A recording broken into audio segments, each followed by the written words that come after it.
Bureau chief Shahzad Chandio जी report मुताबिक़ दादू जे model criminal trial court में M रुबाब चांडियो जे पीउ मुख्तियार अहमद ॾाॾे करमुल्ला ऐं चाचे काबिल चांडियो क़त्ल केस जी ॿुधणी PPMPA सरदार अहमद चांडियो ऐं बुरहान खान चांडियो अदालत में पेश।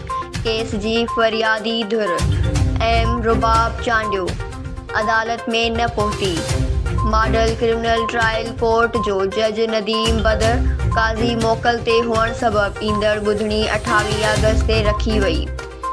छा एम रुबाब कोर्टनि खे प्रेशराइज़ कराइण थी चाहे?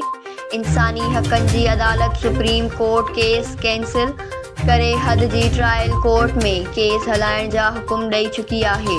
MPA सरदार चांडियो जॾहिं इंसानी हक़नि जी अदालत सुप्रीम कोर्ट केस खे ॿुधण जोॻो करार न ॾिनो त हाणे इंसानी हक़नि जे स्टेंडिंग कमेटी जे चेयरमैन बिलावल भुट्टो खे दरख़्वास्त मोकिले वई। सरदार चांडियो सभु जवाबदार गिरफ़्तार आहिनि। असां ते इल्ज़ाम आहे असां ज़मानत ते आहियूं। Sardar Chandio news Sindh express news.